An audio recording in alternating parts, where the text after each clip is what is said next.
Chapter 1, The Cry No One Heard. Feel the damp chill of the dew on an abandoned field, where the wind carries the scent of wet earth and spilled milk. Hear the first cry of a newborn, weak, desperate, interrupted by the silence of those who turn their backs. See a wicker basket left by a stream, wrapped in red cloths that no one else will see. She is the seventh daughter, and in the court of the king of Jangsan, a seventh daughter is a burden, not a blessing. In the Korean shamanic tradition, preserved in the ritual chants of the Mudang, the story of Princess Bari does not begin with glory, but with absence, discarded on the day of her birth not out of malice, but out of collective pain, the weight of duty, the shame of lineage, the fear of what should be.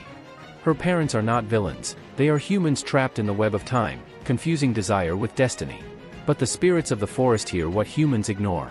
As the basket sways with the current, a gama, deer spirit, approaches, a golden-eyed fox sniffs the air, and an invisible old woman, perhaps Sanchin herself, the mountain goddess, wraps the baby in her mossy cloak and whispers, "You were not wanted, but you will be needed." Thus, Bari grows among roots and mists, learning the language of the trees, the rhythm of the seasons, the silence that precedes the rain. She has no toys, but she has freedom, she has no crown, but she has the entire sky as her roof. And, even without knowing her real name, she feels a wound, that of being discarded for being a girl. But this wound does not fester, it ferments. Because, in the depths of Korean cosmology, there is a secret: what is rejected by the human world is often chosen by the spiritual world. Years pass. In the court, the king and queen fall ill, not with fever, but with a disaligned soul, consumed by a void that only the return of what was lost can fill. An oracle, echoing from the sacred drum in the mountains, announces that only the water from the fountain of life, in the kingdom of Yongwangguk, can heal them, and only a soul born of rejection, capable of loving without having been loved, can bring it.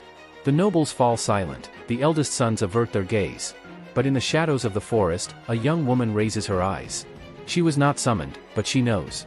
Because her heart, even broken, still beats in time with that of her parents who never embraced her. And so, with a leather belt, an earthenware vessel, and bare feet, Bari sets out. Not to prove she deserves it, but because loving is her nature, not her choice. Ahead of her, 7 mountains of ice, 7 rivers of thorns, 7 deserts where time rots, and, at the end of it all, the underworld, where even bones have memory. Chapter 2, The 7 Ice Mountains. Feel the biting wind that tears at your skin like a blade of rice. Hear the crunch of ice beneath your bare feet, not the sound of winter, but the cry of frozen loneliness. See Bari, wrapped in a cloak made of tree bark and dry leaves, climbing the first mountain, where the air is so thin that even breathing hurts. She has no map, no guide, only the certainty that if she stops, her parents will die, and with them, the chance for something more than revenge, reconciliation. In Korean shamanic tradition, the 7 ice mountains are not mere physical obstacles, they are trials of the soul, each representing a layer of Han, that deep, silent pain accumulated from injustice, abandonment, and denied love. To climb is to confront what has been buried.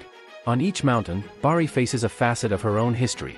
On the first, voices whisper, "Why do you return for the one who threw you away?" And she falls silent, clutching to her chest the only clay vessel she carries, made by her own hands. On the second day, she bleeds from her fingers and licks her own blood as an act of remembrance. The body bleeds, but the spirit doesn't need to. On the third, she sees the king smiling with a male heir, and, for the first time, understands his fear, without yet forgiving. On the fourth, she loses her cloak to the wind and walks naked to the waist. A raven sings, "He who climbs without clothes, climbs with truth." On the fifth, time distorts, she ages in minutes, almost gives up, but is rescued by the memory of the milk she never drank. On the sixth, she melts with her touch the snow statue that represents the perfect daughter her parents desired, whispering, "I am not what they wanted, but I am what they need." On the seventh, the sky opens with the golden light of Yongwangguk, the Dragon King, and Bari reaches the top exhausted, but renewed, no longer the abandoned girl, but the candidate for the underworld. For, in Korean beliefs, no one enters the realm of the dead without first dying a little in the world of the living. But the mountains were only the beginning. Before her now stretch 7 thorny rivers, black waters where each current carries the lament of unguided souls. In the middle of the first river, a boat without oars awaits, and a faceless boatman asks, "Who are you?" To which Bari replies, "I am Bari, daughter of no one, sister of no one. But I go to fetch the water of life for those who have forgotten me." The boat moves. And each thorn that wounds her skin draws a tear, and each tear becomes a star in the river of the dead, a sign that, even in the densest darkness, compassion leaves a trail of light. Chapter 3, The 7 Rivers of Thorns. Feel the black water rising to your thighs, sticky like uncried grief. Hear the crack of the thorns breaking against your skin, not as physical pain, but as memories tearing apart when touched. See Bari, standing in the oarless boat, arms outstretched as if embracing the very suffering of the world. The 7 rivers of thorns are not ordinary waters, they are currents of cosmic een, the dark side of existence where souls are lost when they are not remembered, guided, or named. Each river carries a kind of abandonment, the unmourned daughter, the betrayed lover, the forgotten old man, the unburied child. In Korean shamanic tradition, no one crosses these rivers without paying with truth, and Bari, barefoot, silent, stripped of everything except her clay vessel, is ready to pay. In each crossing, Bari transforms pain into offering. In the first river, the boatman hands her an obsidian mirror, "Look at whom you hate." She sees the king's face, her father turning his back, but instead of rejecting it, she recognizes her human fear, and the mirror melts. In the second, her arms bleed unwept tears, which purify the black water with the simple act of flowing. In the third, she hears her mother calling her in a dream and, unable to answer with words, responds with silent firmness. In rivers 4, 5, and 6, lost souls try to drag her into oblivion, but she does not repel them, she sings. A melody learned from the forest winds, the world's first shamanic chant, which does not save, but sees. And that is what calms them. Because Bari understands, the true hell is not suffering, but invisibility. In the 7th river, the boat disappears. She must swim. The water burns like cold fire, thorns pierce her eyes, her mouth, her heart. But in the abyss, a vision, her parents, separated on beds of pain, murmuring an almost forgotten name, Bari. Bari, and, for the first time, she is called. With a cry of recognition, she breaks through the surface. Before her rises the gate of bones, skulls, ribs, and jaws intertwined, guarded by serpents of mist, which gives access to Yongwangguk, the underwater kingdom of the Dragon King, where the fountain of life gushes forth. Before advancing, Bari kneels at the edge. She washes her wounds with wild rice powder, combs her hair with her fingers, and whispers, "Among the living, I was nobody. But here, I will be a daughter. And, if the gods allow, I will be a bridge." The gate of bones creaks, it does not open, it only waits. Because only those who come not for vengeance or glory, but for love beyond merit, enter. Chapter 4, The Dragon King and the Two Waters. Smell the scent of amber and sea salt mixed with the odor of damp earth, the aroma of the threshold between life and death. Hear the low, guttural sound of clinking bone jaws, as if time itself were chewing on the secrets of the underworld. See Bari before the gate of bones, her body marked by mountains and rivers, her luminous eyes of one who has seen the abyss and not bowed, her hands empty except for the clay bowl, still intact, still faithful. She does not knock, she does not plead. She only waits. Because, in Korean cosmology, the underworld does not judge, it balances. And its guardian is Yongwangguk, the Dragon King, an ancestral being who dwells where the waters of life and death intertwine like threads of black and golden silk. The gate opens not with a bang, but with a sigh, as if the world were finally releasing the breath it had held for centuries. Within Yongwangguk, there is neither darkness nor fire, but a pulsating underwater light emanating from shells that shine like drowned stars. Corals form thrones, golden fish swim in sacred spirals. At the center, 2 fountains, one gushes crystal-clear water smelling of honeysuckle, the water of life, the other, a jet-black liquid with the taste of ashes and silence, the water of death. Between them, the Dragon King observes not with eyes, but with ancestral presence. When asked why she came, Bari answers clearly, because love is not a response to what we receive. It is a choice of what we want to be. Faced with this, he demands proof of purity. Without gold, without hymns, Bari offers the only true sacrifice. With her thumbnail, she cuts her wrist. Her blood, red as Honghwa petals, flows into the vessel, and transforms into golden water. The Dragon King recognizes in her not innocence, but integrity after the wound, and gives her 2 jade bottles, one with the water of life, the other with the water of death. The true shaman does not choose between life and death, he says. He balances the two. Bari thanks him, but receives a solemn warning. If her parents have already crossed the final river, the water of life will not bring them back, but the water of death will guide them in peace. And if I fail? She asks. You will not fail, replies the Dragon King, because whoever walks with an open heart, even when it has been closed by others, is never alone. Thus, with the 2 waters hanging from her chest, Bari begins the long journey back. But the wind changes. The mountains creak. And, in the distance, a raven perches on a dry tree, a sign that time is running against her, and that the fate of the living still depends on a daughter she never stopped loving. Chapter 5, The Unexpected Return. Feel the weight of the jade bottles against Bari's chest, one warm as the morning sun, the other cold as her last breath. Hear the different silence in the forest, no longer welcoming, but anxious, as if the trees knew something was lost while she was away. See the sky reddened at dusk, not by beauty, but by the morning that has already begun. She runs, no longer as a pilgrim, but as a messenger between kingdoms. Each step over the 7 mountains is now lighter, not because the path has changed, but because she carries the balance of the cosmos. The rivers of thorns bend as she passes, the black waters part like respectful curtains. But upon reaching the gate of Jangsen's palace, she finds what she did not expect: total silence. No lament, no audible pain, only incense burning on empty altars and 2 funerary urns adorned with white chrysanthemums. Her parents died the day before her arrival. Bari falls to her knees. She does not cry. She doesn't scream. She remains motionless, as if time had split in 2. For days, she stays among the urns, holding the jade bottles while the court watches from a distance, waiting for her to give up. But Bari didn't come to heal bodies, she came to honor souls. In the Korean shamanic tradition, death is transition, not an end, and without rituals, chants, and offerings, souls remain trapped in the Han of unresolved departure. On the night of the 7th day, the sacred moment of passage, she rises. She washes herself with dew, dons a white robe stained with her tears and blood, and combs her hair with a sprig of sansuyu, a flower that defies winter. In the central courtyard, she sings, not a lament, but an acknowledgement. Her voice, raw and true, echoes in the mountains. Her dance, without aesthetic grace but full of intention, traces spiritual paths in the air. With the water of life, she purifies bodies, not to bring them back, but to liberate them from earthly suffering. With the water of death, she traces circles on the ground, invisible portals that guide iron souls to Naerim, the beyond of the ancestors. Thus, for the first time in Korean history, a complete shamanic ritual, is performed. Those present kneel. Even Buddhist priests fall silent. Even nobles weep. Because they see, the rejected daughter not only forgave, she transformed rejection into a bridge. But the ritual does not end with the departure of the souls. At the end, Bari feels a presence, not physical, but collective. The Dragon King speaks through the wind, you did not return as a princess. You returned as a shaman. And as long as there are lost souls, your journey will have no end. Before the people who once forgot her, Bari chooses to serve, not out of obligation, but because she discovered that the greatest power lies not in being loved, but in loving even when one is not loved.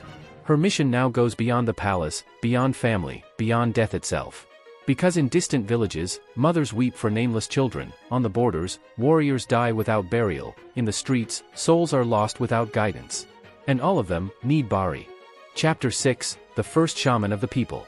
Smell the aroma of rice burning in clay pots, of dried herbs hanging under thatched roofs, of sweat and hope mingling in the air of a forgotten village. Hear the muffled weeping of a mother who has buried her 5th child, all before the age of 3, all without names engraved in stone. See Bari, in her worn white robe, standing at the edge of the village, carrying only the clay pot and the 2 jade bottles, now almost empty, but never dry. She wasn't invited, but she was felt. In the Korean shamanic tradition, the mudong is not chosen by lineage or study, but called by the pain of the world. And Bari, having crossed death for love, has become the channel through which the collective Han can flow, be seen, be transformed. The mother, seeing her, doesn't ask who she is. She simply extends her empty hands and whispers, they had no name, but they had a soul? Bari kneels in the mud, draws 7 circles in the damp earth, and replies, every soul has a name, even if the living don't know it. And my duty is to return it to the wind. Thus begins her new path, not as a princess, but as an itinerant healer. In each village, she performs the ritual that balances the worlds. She sings for the unburied dead, dances for the incurable sick, offers drops of the water of life to the bodies that still resist and of the water of death to the spirits that haunt the living. But her greatest gift is not in the waters, it is in her presence. Bari does not judge, does not promise celestial rewards, does not minimize pain. She simply stays, with the widow, with the madman, with the orphan child, and says, with her eyes and gestures, your pain is valid. Your soul has not been forgotten. And I am here. This is the essence of Korean shamanism, not to push away suffering, but to sanctify it. Over time, people began to call her Bari Gongju, not by her royal title, but out of reverence. Gongju now means she who walks with dignity even in the mud. And wherever she goes, a tradition is born, bowls of fresh water left overnight on doorsteps, sansuyu planted at crossroads, and future shamans who, upon entering a trance, always begin with the words, Bariya, help me to see. But Bari doesn't seek followers. She knows her role is not to be worshipped, but to be remembered as a path. Because, in Korean beliefs, shamanism is not a religion of temples, it is a living relationship with the invisible. And Bari, too human to be distant, is too sacred to be ignored. One night, in a hut on the outskirts of the kingdom, a young woman with eyes full of visions approaches her, trembling. "I dream of spirits, but I'm afraid." Bari touches her forehead with fingers marked by thorns and ice. "Fear doesn't make you weak. But if you let it silence your voice, the dead will be lost." When the young woman asks, "And if I fail?" Bari replies, "Then I will fail you. Because no shaman walks alone." And that night, she teaches her first song, not the song of the palaces, but the song of the people. But the world does not rest. Soon, a new test will come, not of courage, but of continuous sacrifice. A cruel general, fearing the power of the shamans, decrees persecution, altars burned, drums silenced, bodies imprisoned for invoking Bari. Faced with this, she will have to choose, hide in the shadows, or become a living legend, not only for the living, but for all generations to come, carrying in her heart the certainty that, as long as there is someone willing to love beyond merit, the world can still be healed. Chapter 7, The Fire That Does Not Burn the Truth. Smell the thick smoke, not of incense, but of burning altars. Hear the crackling of sacred wood consuming itself, drums, offering sticks, oracle leaves reduced to ashes. See Bari, hidden under a cloak of dry leaves, watching as General Jiangsu's soldiers extinguish the last traces of rituals in the northern villages. Fear has arrived. Jiangsu doesn't hate the spirits, he hates the independence they give the people. For him, order is control, and the shamans, especially the women, are chaos with a voice. If the peasants listen to the dead, he says, they will no longer listen to the king. Thus, he decrees, singing the gut is forbidden. Leaving offerings at crossroads is forbidden, mentioning Bari's name is forbidden under penalty of imprisonment. Many obey. Others remain silent. But in the poorest homes, at midnight, hands still draw circles with charcoal, and mouths whisper, "Baria, guide my mother." Bari, upon learning of the persecution, does not flee. She changes form. She abandons her white cloak and dresses as an ordinary peasant woman, torn skirt, hair tied with a twig, face stained with earth. At night, she enters the houses where there is unresolved mourning. She does not sing aloud, she sings with her gaze, with her touch, with the silence she listens to. In one village, she places a copper coin over the eyes of a hanged young man and whispers the song of the hanged, a melody so ancient that even the soldiers do not know it exists. The soul departs in peace. At dawn, a sansuyu branch appears on the threshold. In another village, she leaves a bowl of rainwater and a grain of rice. The mother dreams of her son smiling, "I am well. The shaman took me by the hand." But Jiangsu hears the rumors. In desperation, she issues a public challenge, "If Bari exists, let her come to my palace. If she proves her power, I will spare the shamans. If she fails, she will be burned alive." It's a trap. But Bari accepts, because she knows that Korean shamanism doesn't survive in hiding, it needs witnesses. On the appointed day, she arrives at the palace alone, carrying only the cracked clay pot. Before the assembled court, she asks for three things: a recently deceased unburied person, a bronze mirror, and silence. They bring the body of a soldier fallen on the border, his soul trapped, his face contorted. Bari places the mirror on her chest, closes her eyes, and chants the threshold song, the oldest of all. The mirror fogs up, then clears. Everyone sees the soldier smiling, walking across a bridge of mist, guided by a figure in a white robe. Jiangsu pales. "This is a trick." "Then burn the mirror," Bari replies. "But don't burn the question, why is your heart beating faster now?" That night, Jiangsu dreams of her own father, killed without forgiveness, and wakes up screaming. For the first time, she understands that what binds the living to the dead cannot be controlled. The next day, she withdraws the decree. But Bari does not celebrate. She knows that the fire of fear returns, and shamanism does not depend on the permission of kings. She leaves again, but leaves something behind. On the palace wall, engraved with charcoal, a symbol, 7 drops of water forming a circle. The secret sign of those who know. Bari still walks. And as long as there is unspoken pain, she will come. However, her destiny now approaches a final crossroads, not of life, but of human form. Because the gods of the underworld call her back.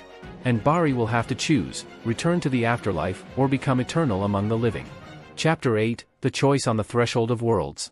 Smell the scent of wet earth after the first autumn rain, the same aroma of the field where she was abandoned at birth.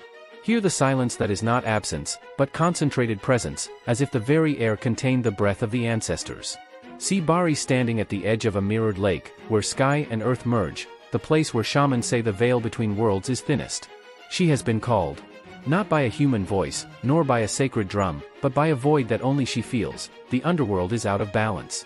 Souls depart without guidance, the living cry out without answer. And the Dragon King knows, only she can restore the bridge. On the moonless night, he appears, not as a majestic dragon, but as an old fisherman with eyes like shooting stars. Your time among the living is over, he says. But you can choose, return to the afterlife as a redeemed daughter, or remain as a guiding spirit, between the two worlds, forever. Bari looks back and sees the paths she has walked, the palace where she healed parents who did not love her, the villages where she restored names to the nameless, the hands she held as souls departed. She also sees what is to come. New kings will try to erase the rituals, new mothers will mourn unburied children, new Mudong will tremble upon hearing the spirits for the first time. If she returns, she will find peace. If she stays, she will experience continuous pain, but also eternal purpose. In Korean cosmology, there is no immortal soul in the Western sense, there is a cosmic function. And Bari, more than any other being, embodies one, to be the bridge. If I leave, she asks, who will sing for those whom no one hears? Others will come, replies the Dragon King, but not with your memory. Not with your wound transformed into grace. She closes her eyes. She remembers the first cry in the wicker basket, the blood on the icy mountains, the silence before her parents' urns. And she understands, her journey was never about being loved. It was about loving beyond the logic of deserving. I stay, she says. But not as a woman. As a path. The Dragon King nods, then your body will return to the earth. But your voice will live in the songs. Your feet, at the crossroads. Your eyes, in the eyes of the shamans who weep as they enter a trance. That night, Bari walks to the center of the lake. Her white cloak shines like a new moon. Upon touching the water, she doesn't sink, she dissolves. Not in death, but in diffuse presence. Her body becomes mist, her hair, submerged roots, her song, the wind that moves the Sansuyu leaves. Before disappearing completely, she leaves on the shore the cracked clay vessel, full of lake water, with a single red petal floating inside. And in generations to come, every Mudong will know, when the ritual is true, the vessel overflows, even empty. But the world doesn't stop. Soon, a young shaman, an orphan, rejected, with visions too powerful for a girl, will hear a song coming from the wind, and, without ever having learned, she will sing like Bari. Because the first shaman did not die. She multiplied. Chapter 9, The Song That Has No Author. Feel the damp chill of a spring morning in a forgotten village in the northern mountains. Hear the first rooster crow, and, soon after, a child's voice intoning a melody no one taught her. See a barefoot girl, her back bent as if carrying the weight of the world, standing before a bowl of spring water, singing to a dead butterfly. Her name is Soyeon. She is 12 years old. She has no family. She was left at the door of a Buddhist temple, but the monks expelled her. Your dreams disturb the meditation. The spirits speak to you. This is not enlightenment, it is danger.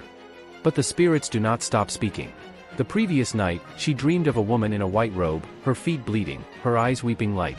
The woman touched her forehead and said, when the world calls you crazy, sing louder. And now, as she sings to the butterfly, something happens, the wings move. It doesn't return to life, but rises, lightly, as if guided by invisible hands. The villagers watch from afar, between fear and fascination. It's Bari's curse, whispers an old woman. Or its blessing, corrects another. Because, in Korean traditions, Bari is not a figure from the past. It's a cosmic pattern, the living manifestation of compassion born from rejection, of the power that flourishes on the margins.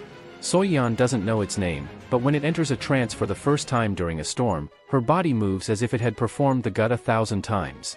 Her lips pronounce ancient words, 7 mountains, 7 rivers, water for those who don't deserve it, and, that night, the soul of an old suicide victim, trapped for years in the barn, finally departs in peace.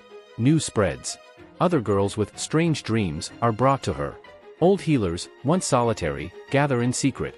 On full moon nights, in distant forests, Bari's song is reborn, not as an imitation, but as a living legacy. Bari fulfilled his promise. He did not become a statue. He became a chain. But General Jiangsu still lives, older, more bitter, and, hearing tales of rebellious shamans, he fears, if the dead do not forgive me, who will guide me? He sends for Soyeon. Trembling, she is taken to the palace. But, seeing the dying general, she is not afraid. She sees a man imprisoned not by chains, but by the han of his own choices. Without anyone asking, she places her hand on his forehead and sings, not the song of punishment, but of liberation. Jiangsu weeps, begs forgiveness, calls out the name of the unjustly condemned soldier. As he expires, his face is at peace. The following morning, Soyan disappears. She left only a red petal on the pillow. But her act echoes. For the first time, even the nobles understand. Shamans do not challenge the order, they restore the balance that the order has broken. In subsequent generations, the name Bari ceases to be remembered as history and begins to be invoked as a force. When a mother loses her son, she whispers, "Bari, guide him." When a shaman enters a trance, he says, "Bari walks with me." When a girl is rejected, someone gives her a clay pot and says, "Perhaps you are not a princess, but you can be a bridge." Because Bari is not a myth that ends. It is a continuous invitation, to transform pain into service, rejection into compassion, silence into song. But Bari's final destiny has not yet been sealed. Because, somewhere between the worlds, she waits, not to rest, but to be called again. Chapter 10, The Eternal Daughter. Feel the wind that belongs to no season, gentle in summer, warm in winter, blowing at the crossroads where offerings are still left in silence, a handful of rice, a coin, a red flower. Hear the song that has no origin, sometimes in the trembling voice of an old shaman, sometimes in the sigh of an ancient tree, sometimes in the cry of a mother who has never heard of Bari, but knows, deep in her heart, that someone is listening. See, in thousands of Korean homes, and beyond, in the diasporas, in the gray cities, in forgotten dreams, a bowl of fresh water by the window, placed without explanation, because the heart asks for it. Bari did not ascend to the heavens. She was not crowned a goddess. She did not receive a golden temple. She became necessary. In the Korean shamanic tradition, the true end of a myth is not the hero's rest, it is their reabsorption into the sacred daily life. And Bari, more than any other figure, embodies this. She is the act of caring when no one asks, the gesture of remembering when everyone forgets, the voice that sings even knowing the world doesn't listen. Her 7 mountains became the challenges of every woman who dares to exist beyond the given role. Her 7 rivers, the stream of tears that heal more than they wound. Her cracked vessel, the symbol that the sacred fits even in broken containers. And the 2 waters? They still flow, not in jade bottles, but in human acts, the water of life, in the embrace that heals without explanation, the water of death, in the forgiveness that liberates without demanding repentance. Bari didn't forgive her parents because they deserved it. She forgave them because true love is not an answer, it is an origin. And, in doing so, she didn't just save them. She saved the world itself from becoming a place where only the strong deserve mercy. Today, in the gut rituals that last for days, when the mudong enters a trance and her voice breaks into 1,000 tones, the faithful know, it is not only she who sings. It is Bari, through her. It is Bari, through all those who were discarded and chose to return with water in their hands. She is the first shaman. But also the last, because, as long as there is a lost soul, someone will be Bari. Not by name. But by choice. This story comes from the Korean shamanic tradition, Muism, transmitted orally through generations of mudong in the ritual chants of the gut. If it touched you, comment, what ancestral lesson do you take from it?